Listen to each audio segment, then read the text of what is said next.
दृढ चालवावे, भूदेव संतांशी सदा नमावे, सत्कर्म योगे वय घालवावे, सर्वामुखी मंगल बोलवावे, सर्वामुखी मंगल बोलवावे.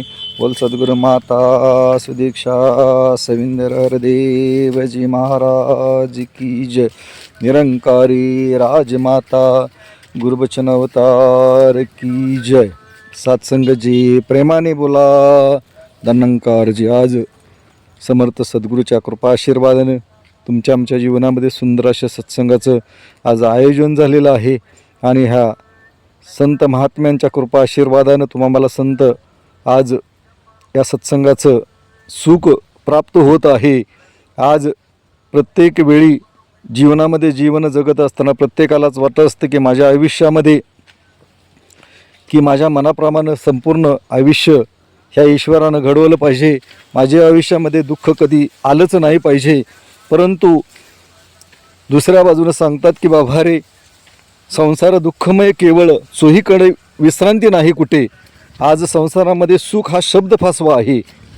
जसं एखादा व्यक्ती आहे आणि त्याला संध्याकाळची वेळ आहे आणि त्याला जर संध्याकाळी खॉट टाकली आणि खॉटच्या खाली जर निखारा लावला, इंगळांचा ढीग लावला आणि त्याला झोपायला सांगितलं आणि सकाळी विचारलं की बाबा रे कशी तुला झोप लागली, तर तो काय म्हणणार आहे का सुंदर झोप लागली, खूप छान झोप लागली. तसा हा संसार दुःखमय आहे. परंतु ह्या संसाराच्या माध्यमातून नेमकं आपल्याला जे प्राप्त करायचे की सगळ्यात मोठं दुःख कोणतं असेल ते जन्म आणि मृत्यूचं, की किती वेळा जन्मा या वेळी आणि किती वेळा व्हावी फजिती. ही फजिती चुकवायची असेल तर वास्तविक आता युगानुयुगे संत महात्मा ज्यावेळेस समयाला अवतार झाले, सद्गुरू प्रगट झाले, त्यावेळेस त्या सद्गुरूला शरण गेले. आज साधू संतांचा इतिहास पाहिला तर युगानुयुगे हे संत महात्मे समर्थ सद्गुरू शरण गेले.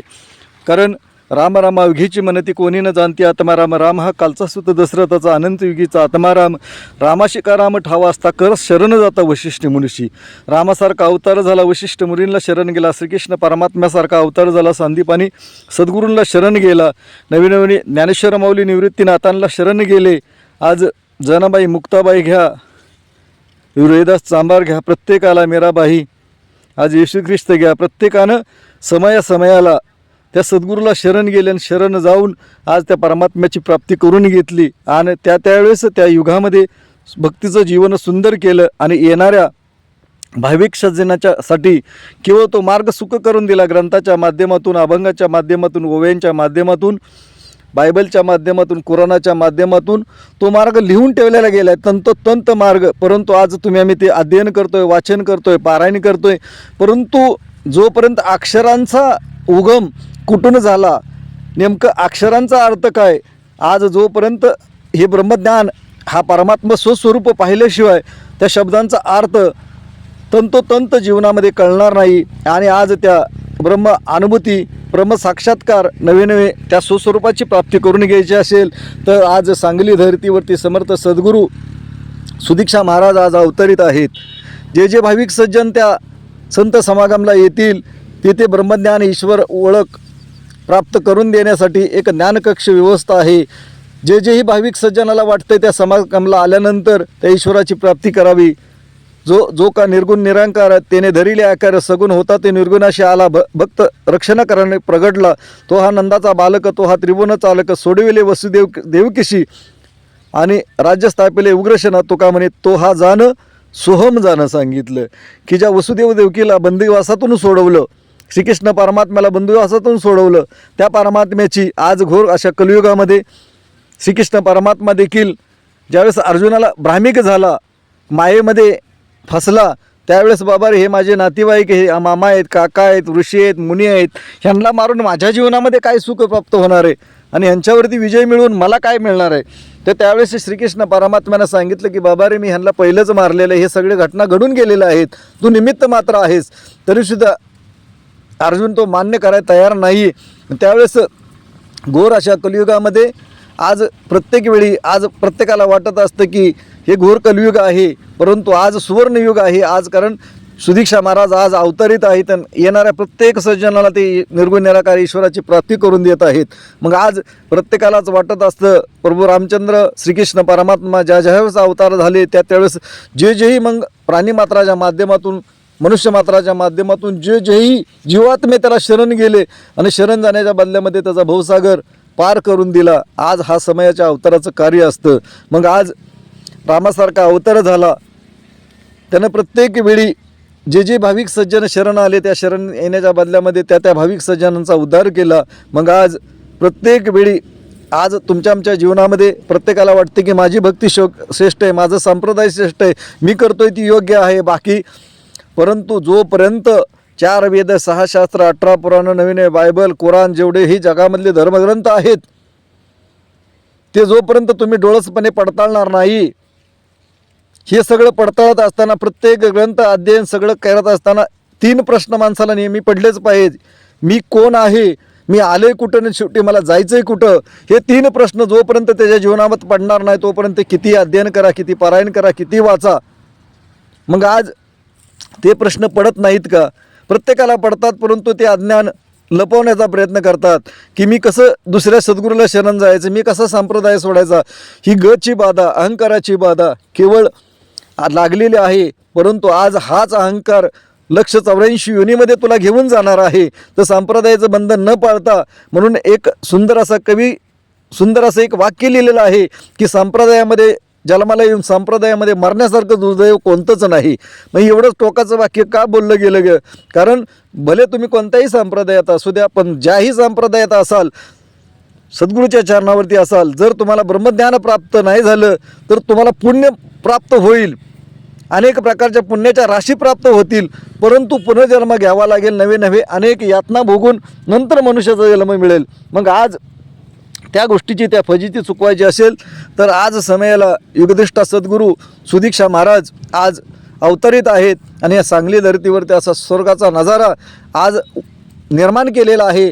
ज्यालाही वाटतं की भले कोणत्याही संप्रदायात असू द्या, परंतु एक वेळ तिथे या आणि एक वेळ आल्यानंतर ते स्वर्गाचं सुख, तो परमात्मा कसा आहे, स्वस्वरूप काय आहे, आज त्या गोष्टीची प्राप्ती होईल. आणि तेवढ्यासाठीच माणसाचा मनुष्य जन्म सुंदर असा घडवलेला आहे. मग सांगतात की बघा रे जगतवंदे जगद्गुरू तुकाराम महाराज सांगतात की नाही घडविला नाही बैसविला अवघ्या चैतन्याचा गाभा. अरे घडविला बैसविले तर म्हणतो त्यांच्या तोंडाला किडं पडू म्हणून सांगितले की बाबा देवाला कोणी घडवू शकत नाही, देवाला कोणी बसवू शकत नाही, देवाला कोणी निर्माण करू शकत नाही.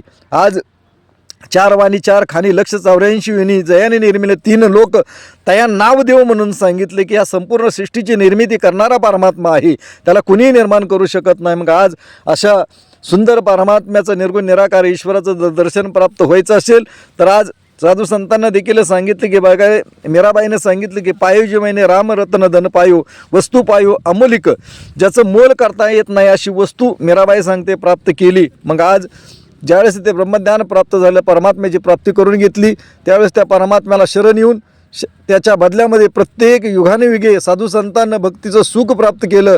आणि प्रत्येकाला वाटत असतं की बाबा रे युगानुयुगे ज्यावेळेस हा संसारिक लोक भक्ती करत असतात, परंतु भक्ती करत असताना मार्ग चुकतो. म्हणून साधू संत सांगतात की मार्ग दावून गेले दयानिधी ते संत येणेशी पण ते नव्हे तरी जाशे तरी गुंपा कोठे नाही, की आम्ही ज्या मार्गाने गेलो त्या मार्गानेच तुला यावं लागेल, तरच तुझ्या भक्ती मार्गातला गुंता तुझा सुटून जाणार आहे.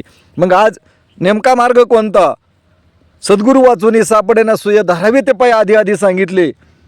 मग आज साधू संत सांगतात की सद्गुरूच्या व्यतिरिक्त ह्या ब्रह्मज्ञानाची प्राप्ती होत नाही. फक्त सद्गुरू कोणता आहे ते ओळखण्याचं सामर्थ्य कोणतंही वास्तविकता संप्रदाय अनेक प्रकारच्या आडमुठी धोरणं सोडून केवळ ज्या गोष्टीसाठी तुम्ही मी भक्ती करतो त्या भक्तीचं सुख प्राप्त करून घ्यायचं असेल तर या निरंकारी सद्गुरूच्या चरणावरती आज सुदीक्षा महाराज येणाऱ्या प्रत्येक भाविक सज्जनाला श्रद्धेच्या बदल्यामध्ये निर्गुण निराकार ईश्वराची प्राप्ती करून देत आहेत. ज्याला वाटतं की बाबा ही ईश्वराची प्राप्ती करून घ्यावी, एक वेळ वास्तविक पाहता सांसारिक गोष्टी करत असताना प्रत्येक गोष्ट करू का नको हा करत असताना अनेक गोष्टी करून जातो, परंतु हा एक आयुष्यातला गोष्ट करून बघा, त्या सांगली धर्तीवरती या आणि बघा की खरंच स्वर्ग सुख आणि त्या परमात्म्याची प्राप्ती एकदा आयुष्यामध्ये येऊन जर खरंच तुम्हाला ते सुख प्राप्त जर नाही झालं तर तुमचे जीवन तुम्ही पहिलं आहे तसं जीवन जगा. मग सद्गुरूकडे आपण अरदास करूया की एवढ्याचासाठी केला होता अट्टास शेवटचा दिवस गोड व्हावा. जर प्रत्येकाचा शेवटचा दिवस गोड व्हावा असं वाटत असेल तर जरूर त्या समागममध्ये या आणि त्या ब्रह्मज्ञानाची प्राप्ती करून घ्या. मग सद्गुरू माऊलीकडे तीच अरदास करूया की बाबा रे, जेही भाविक सज्जन ह्या ब्रह्मज्ञानापासून वंचित असतील त्या प्रत्येक सकल जीवात्म्याला, त्या प्राणिमात्राला त्या प्राप्ती होऊन आमचं जसं सुख प्राप्त झालं आहे, येलोक जसा सुखी झाला आहे, परलोक जसा सुखी झाला आहे, त्या देखील जीवात्म्यांचा परलोक सुखी व्हावा हीच सद्गुरूचरणी प्रार्थना. प्रेमाने बोला. धन्यंकारजी.